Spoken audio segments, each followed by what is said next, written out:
Alam mo, stand corrected. Ano? Hindi pa pala. At may pinakamaraming titles. So, James Yap. 3-pointer. Huwag kayong kukura pag si James Yap ang beyond the arc. 21 points para For kay the third James straight Yap. game, ito si James Yap, 20.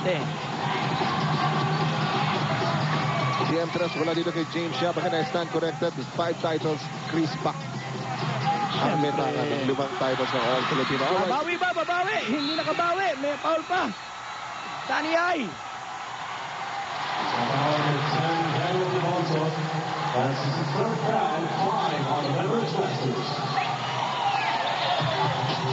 So ito, makalaman kaya ang Pure Foods Denver Juicy Giants sa possession ito, mga kaibigan. Yan na lamang po ang oras. Chico Lanete, good fake. Papi ka ng bola. James Yap. James Yap. Short.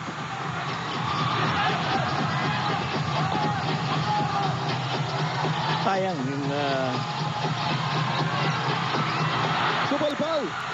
Ang inabot ni Danny ay mula dito kay PJ Simon. binabasa ni James Yap yung sitwasyon. Papasok yan. Wala lang. James Yap gives Pure Foods the lead, 84-83. 2.5 remaining sa ating ball game. 23 points para dito kay James Yap. Nabawi na ng Pure Foods ang Manibela dito po sa ating ball game, mga kaibigan. Susuklihan kaya sila ng Magnolia dito. 6 seconds to shoot. Donovan Tiveros. Chico Lanete Inalat naman sa outside shots, ano? has the ball. PJ Simon, napatingala pa dito. At ito, gusto siguruduhin. Itong Pure Foods DJ Giants.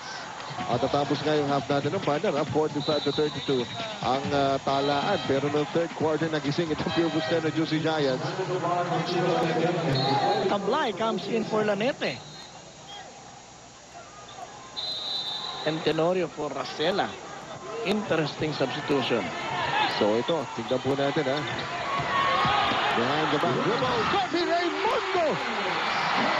Kanina pa rin sinusubukan yung ganun behind the back move. Ito na ang Outlast Dominix. Halip sa inyo ng Outlast Maintenance Free Batteries. Walang dagdag bawas sa tubig. 30-second timeout lang ang tatawag itong Magnolia no, after that basket ito si Kirby Raymundo. Alam mo, nag-ooperate siya sa taas line. Feeling niya mas mabilis siya dito kay Villanueva eh. The kid has become the man para po dito sa Pure Foods Standard Juicy Giants. Yan po si Kirby Raymundo. Meanwhile, punta natin si Marga Vargas. Marga. Thanks, Mon. Dito sa laban ng mga bida, ang mga fans din ay bida. Kaya naman dapat manood na sila ng live at tumutok na kayo sa TV para malaman nyo kung ano pa ang ibang mga promos at iba pang sorpresa dito sa PBA gaya ng color coding, ticket swap, 33 ticket promo at ang early Christmas treat. Kaya naman abangan nyo yan, mga PBA fans. Back to you, Mon and Barry. Alright, Sino yun? Sino yung Kelapot? Pwede yun? Pwede gano'n? Oh, pero ito, balik action tayo dito ha. Lamang ng tatlo ang Pure Foods Standard Juicy Giants. Lodi Tugade, sumaksak! Oh, dahil inaaral nga siya from the 3-point area. Take it strong to the hole. 21 points para dito kay Lodi Tugade. Pure Foods naman ang tatawag ng 30. Well, another timeout. Hiningi dito ni Coach Ryan. Alam po. Sa Rojas. Sa Bungasa. Oh, kasi Ang barangay. Barangay yun eh. Barangay. Oo, Kailan lang yun. yung barangay election sa Lunes sa Manila. Samantala, ito. Kobe Raymundo. 11 points. But what a time para score ito si Kirby Raymundo. Back-to-back basket. Parang carbon copy. Dalaw niya. Parang gano'n. Eto, makakaagaw pa. Makakaagaw na nga. PJ Simon, humana pa ng espasyo. 5 na ang abante ng Pure Foods 90-85. A minute and 13 remaining. Nakiraan sa ilalim. Itong si PJ Simon. The defense of Pure Foods tightening up. And 5-point lead para po dito sa Pure Foods. We have a timeout. Diyan naman po kayo. Wala nang bitawan dito. Nakita na po ito. Ang mga franchises ito, nakita na po. Pinagtalunan ng All Filipino title 4 times. So po 1989, 1992, 1993, and 1994. At sa 4 na beses na pagtatagpo na yung partner, ha? 3 kampyonato kinuha ng San Miguel Group. Kayo po Dating ay pangalan ng Magnolia. At Lord Tugade still at it. Ang bilis naman ng opensa, no? 23 puntos para kay Lodi Tugade. Pareho na sila ni James Yap. So ito naman, tatawag ko din ng timeout dito. Sa Cuneta, asked daw po tayo. Kaya po, ayan, ay mga kababayan po natin, lalo sa mga karating lugar dyan po sa may Cuneta. Sabi mo, pati yung mga kababayan natin sa Cavite, dumadayo dyan. Okay, pero ito po. Tatlo ang lamang ng Pure Foods Standard Juicy Giants. 103 remaining. Kirby Mundo. Crucial basket sa mga diniliver nito para dito sa Pure Foods. At sa ngayon, ang pinagtangan ng bola Binigyan dito. sila mas mabilis na defender. Danny Siegel na ang itinoka dito. Kerber Mundo, mas malayo ang kanyang atahakan ng tangkal ng bola. Oo. Ito, kumilos na itong si Kirby. Natapitan siya. And that leaves 3 seconds sa kanilang remaining shot clock.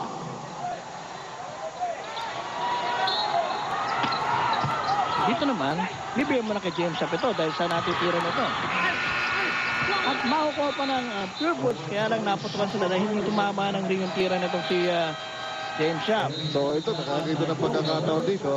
Ang Magnolia Beverage Masters. Well, it's a 30-second timeout ang tinawag itong coach shot ng Kinsen. Tapos kung sequence yun para sa Pure Foods. Ano talagang naka-angkla na lang kay Kirby Raimundo yung diskarte doon. Oh, but then sinalubong siya ni Rico Villanueva who bothering that shot. Natatik palabas yung bola. So right now, para po dito sa Magnolia Beverage Masters, mukhang 30-second timeout ito eh. Gagawin na nilang full? Gagawin na ba nilang full o 30 pa rin? Full na nila. sino kaya ang magiging number 1 matapos ang ball game na ito? Kaya na po ang pinagtatalunan ng dalawang komandan. 2-0. Ang kantada pumasok po dito sa ating laban. At ngayon nga po, meron ng uwi dito 3-0. May uwing 2-1. 2-1. Kaya na akala natin itong Magnolia will go all the way na dahil lumabang na ng 17 puntos no? At a while back sa start ng fourth quarter, 10 puntos ang abante ng Magnolia. Then again, nakabawi itong Pure Foods to take the upper hand. Only 37.6 seconds remaining. Si Mark Pingree pinasok. Interesting again. Pinaw po muna ito si James Yap. They go to Danny Siegel. They are going for a 3-point shot. Eligible, Misses that one. Oh, may pagkakataon pa ang Magnolia dito.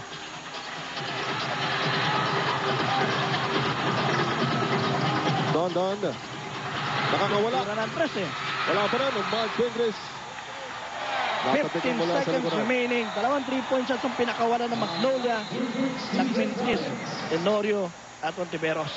At meron po tayong timeout dito. So, eto mga kaibigan, with 15 seconds remaining. You ready? You have no more timeout? No, coach. Timeout.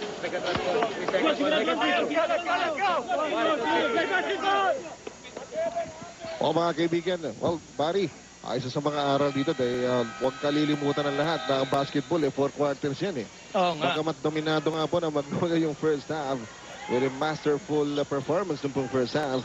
Wala nang timeout pareho to, no? Pero ang Pure Foods may dalawa pang fouls to give. Importanteng ma-inbound nila to. Kerber Mundo, they want the ball. Sabi ni Coach Shot doon sa side na yun. Pinawag nga nila ito si Colanete. Susubukan nila yung rookie. Yung katatagan ng rookie kung talagang hinog na siya. So ito pong si Chico Alanete. Ang nasa free throw line. Naku! Malakas. Isa lang ang kailangan niyang ipasok dito eh.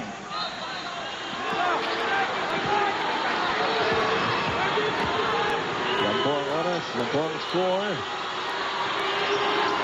Alanete. Well, that could be it. May dalawang fouls na ibibigay ang Pure Foods.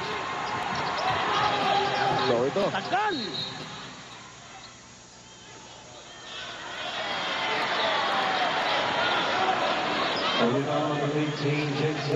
That's only the first, wala pa penalty yan. So ito, marami na kain na dun sa oras ng Magnolia.